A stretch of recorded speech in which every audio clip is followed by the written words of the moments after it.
श्री साईं सच्चरित्र अध्याय 35। काका महाजनी के मित्र और सेठ निर्विज अंगूर बांद्रा के ग्रस्त की अनिद्रा, बालाजी पाटिल नेवासकर बाबा का सर्प के रूप में प्रकट होना। इस अध्याय में भी उद्दी का महात्म्य ही वर्णित है। इसमें ऐसी दो घटनाओं का उल्लेख है कि परीक्षा करने पर भी देखा गया कि बाबा ने दक्षिणा अस्वीकार कर दी।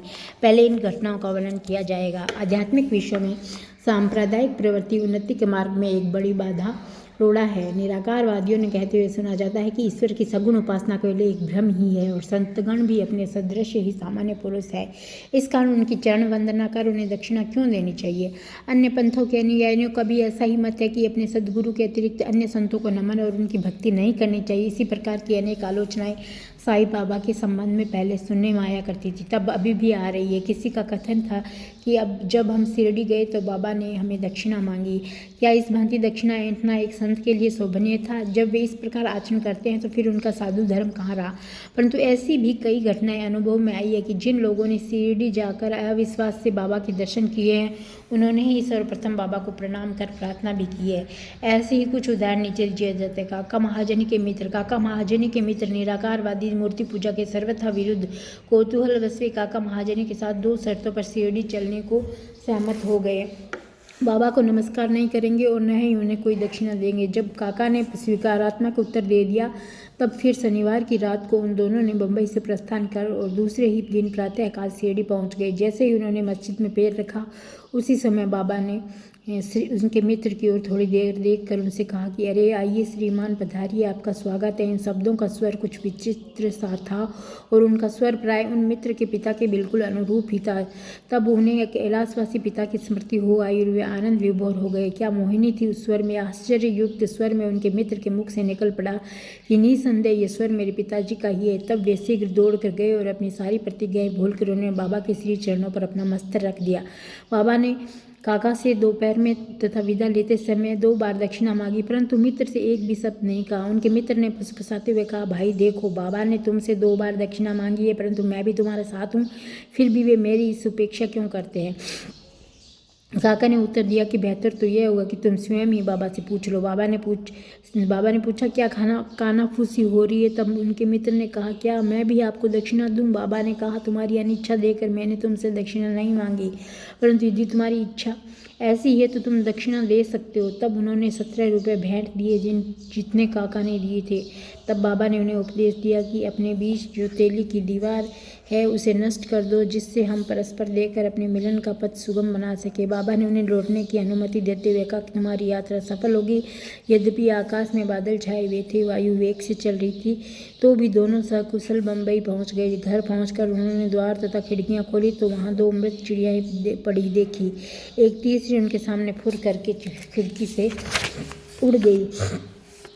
उन्हें विचार आया कि यदि मैंने खिड़की खुली छोड़ी होती तो इन जीवों के प्राण अवश्य बच गए होते। परंतु फिर उन्हें विचार आया कि उनके भाग्य अनुसार ही हुआ है। बाबा ने तीसरी की प्राण रक्षा के हेतु हमें शीघ्र ही वहाँ से वापस भेज दिया।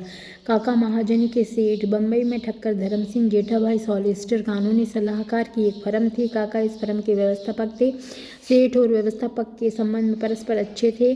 श्रीमान ठक्कर को ज्ञात था कि काका बहुधा शिरडी जाया करते थे और वहाँ कुछ दिन ठहरकर बाबा की अनुमति से ही वापस लौटते थे। कौतूहलवश बाबा की परीक्षा करने का विचार से उन्होंने भी होली का उत्सव के अवसर पर काका के साथ शिरडी जाने का निश्चय किया। काका का शिरडी से लौटना सदैव अनिश्चित सा रहता था, इसलिए वे अपने साथ एक मित्र को लेकर वे तीनों रवाना हो गए। मार्ग में काका ने बाबा को अर्पित करने हेतु 2 सेर अंगूर मोल लिए। ठीक समय पर शिरडी पहुंचकर वे उनके दर्शनार्थ मस्जिद में गए। बाबा साहिब तरखड़ भी वहीं पर थे। श्री ठक्कर ने उनसे आने का हेतु पूछा। तरखड़ ने उत्तर दिया कि मैं तो दर्शन के लिए ही आया हूँ, मुझे चमत्कारों से कोई प्रयोजन नहीं है, यहाँ तो भक्तों की हार्दिक इच्छाओं की पूर्ति होती है। काका ने बाबा को नमस्कार कर उन्हें अंगूर अर्पित कर दिए। तब बाबा ने उन्हें वितरित करने की आज्ञा दे दी। श्रीमान ठक्कर को भी कुछ अंगूर मिले। एक तो उन्हें अंगूर रुचिकर न लगते थे, दूसरे इस प्रकार अस्वच्छ खाने की डॉक्टर ने मनाही करी थी, इसलिए वे कुछ निश्चय न कर सकते और न चाहते हुए इन्हें ग्रहण करना ही पड़ा।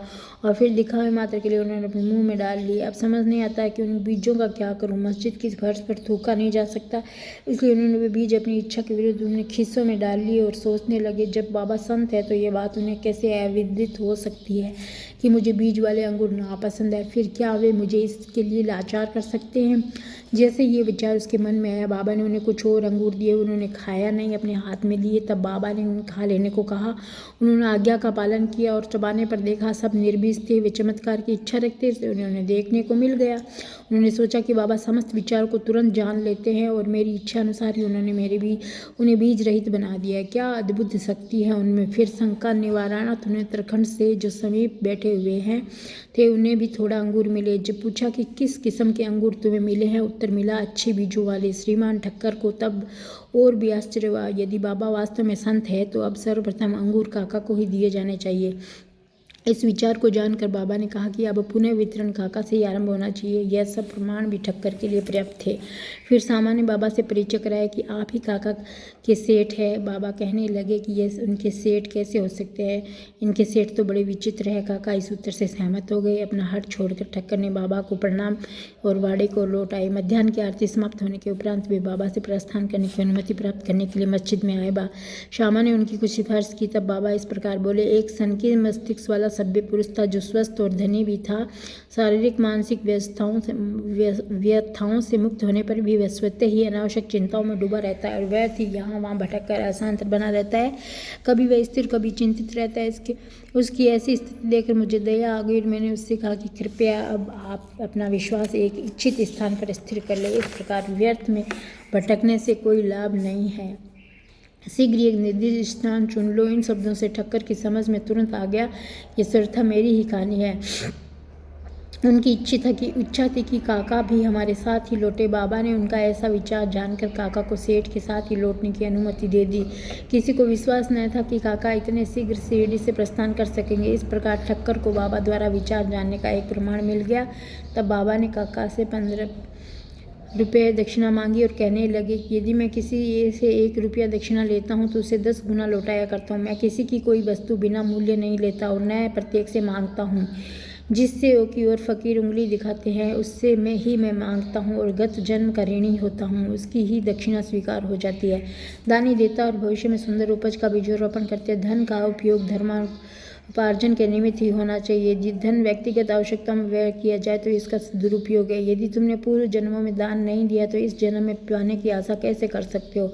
इसलिए यदि प्राप्ति की आशा रखते हो तो अभी दान करो। दक्षिणा देने से वैराग्य की वृद्धि होती है और वैराग्य प्राप्ति से भक्ति और ज्ञान बढ़ जाते हैं। 1, 2 और 10 गुना लो। इन शब्दों को सुनकर श्री ठक्कर ने भी अपना संकल्प भूलकर बाबा को 15 रुपये भेंट किए। उन्हें सोचा कि अच्छा ही हुआ जो मैं शिरडी आ गया, यहाँ मेरी सब शंकाएं नष्ट हो गई, मुझे बहुत कुछ शिक्षा प्राप्त हो गई है। ऐसे विषयों में बाबा की कुशलता बड़ी अद्वितीय थी। यद्यपि वे सब कुछ करते थे फिर भी उनसे सबसे अलिप्त रहते। नमस्कार करने या न करने वाले दोनों ही उनके लिए समान थे। उन्होंने कभी किसी का अनादर नहीं किया। यदि भक्त उसका पूजन करते तो इससे उन्हें न कोई प्रसन्नता होती न कोई दुख। उनकी उपेक्षा करते न कोई दुखी होता। वे सुख और दुख की भावना से परे हो चुके थे। बांद्रा के एक महाशय कायस्थ प्रभु बहुत दिनों से नींद न आने के कारण अस्त व्यस्त थे। जैसे ही वे सोने लगते उनके स्वर्गवासी पिता स्वप्न में आकर उन्हें बुरी तरह गालियां देते हुए दिखाई देने लगते। इससे निद्रा भंग हो जाती। रात्रि भर अशांति महसूस करते थे। हर रात्रि को ऐसा ही होता जिससे कि करते हुए विमुढ़ हो गए। एक दिन बाबा के भक्त से उन्होंने इस विषय में परामर्श किया। उसने कहा कि मैं तो संकट मोचन सर्व पीड़ा निवारण उद्दी को ही रामबाण औषधि मानता हूँ जो शीघ्र ही लाभदायक सिद्ध होगी। उन्होंने एक उद्दी की पुड़िया देकर कहा कि इसे शयन के पूर्व माथे पर लगाकर अपने सिरहाने रखो। फिर उन्होंने निर्विघ्न प्रगाढ़ निंद्रा आने लगी। ये देखकर उन्होंने महान आश्चर्य और आनंद हुआ। ये क्रम चालू रखकर अब वे साईं बाबा का ध्यान करने लगे। बाजार से उनका एक चित्र लाकर उन्होंने अपने सिरहाने के पास लगाकर उसका नित्य पूजन करना प्रारंभ कर दिया। प्रत्येक गुरुवार को वे आहार नैवेद्य अर्पण करने लगे। अब पूर्ण स्वस्थ हो गए और पहले के सारे कष्टों को भूल गए। बालाजी पाटिल नेवासकर ये बाबा के परम भक्ति ये उनकी निष्काम सेवा किया करते थे। दिन में जिन रास्तों से बाबा निकलते थे उन्हें वे प्रातःकाल उठकर झाड़ू लगाकर पूर्ण स्वच्छ रखते थे। इनके पश्चात ये कार्य बाबा की एक परम भक्त महिला राधा कृष्णा माई ने किया था। फिर अब्दुल ने बालाजी जब अपनी फसल काट कर जलाते तो वे सब अनाज बाबा को भेंट कर दिया करते थे। उसमें से जो कुछ बाबा ने उन्हें लौटाता देते उसी में वे अपने कुटुंब का भरण पोषण किया करते थे। यह क्रम अनेक वर्षों तक चला और उनकी मृत्यु के पश्चात भी उनके पुत्र ने जारी रखा। अवधि की शक्ति और महत्व। एक बार बालाजी के श्राद्ध दिवस की वार्षिक बरसी के अवसर पर कुछ व्यक्ति आमंत्रित किए गए। जितने लोगों के लिए भोजन तैयार किया गया उससे तिगुने लोग भोजन के समय एकत्रित हो गए। यह देख श्रीमती नेवासकर की कर्तव्य विमूढ़ सी हो गई। उन्होंने सोचा कि यह भोजन सबके लिए पर्याप्त नहीं होगा और कहीं कम न पड़ जाए तो कुटुंब की सारी भारी अपकीर्ति होगी। तब उनकी सास ने उन्हें सांत्वनापूर्ण शब्दों में कहा कि चिंता ना करो, ये भोजन सामग्री हमारी नहीं, ये तो श्री साईं बाबा की है। प्रत्येक बर्तन में उद्दी डालकर उन्हें वस्त्र से ढक दो, बिना वस्त्र हटाए सबको परोस दो, वे ही हमारी लाज बचाएंगे। परामर्श के अनुसार ऐसा ही किया गया। भोजनार्थियों को तृप्तिपूर्वक भोजन कराने के पश्चात ही भोजन सामग्री यथेष्ट मात्रा में शेष देखकर उन लोगों का महान आश्चर्य और प्रसन्नता हुई। यथार्थ में देखा जाए तो जैसा जिसका भाव होता है उसके अनुकूल ही अनुभव प्राप्त होता है। ऐसी ही घटना मुझे प्रथम श्रेणी के उपन्यायाधीश और बाबा के परम भक्त श्री BL चोगले ने बताई। फरवरी 1843 में करजल में पूजा का उत्सव हो रहा था। तभी इस अवसर पर एक व्रत भोज का आयोजन हुआ। भोजन के समय आमंत्रित लोगों से लगभग 5 गुने अधिक भोजन करने के लिए आए, फिर भी भोजन सामग्री कम नहीं हुई। बाबा की कृपा से सबको भोजन मिला। यह देख सबको आश्चर्य हुआ। साईं बाबा का सर्प के रूप में प्रकट होना। CD के रघु पाटिल के एक बार नेवासे के बालाजी पाटिल के पास गए, जहाँ संध्या को उन्हें गात हुआ कि एक सांप पुकारता वह गौशाला में घुस गया। सभी पशु भयभीत होकर भागने लगे।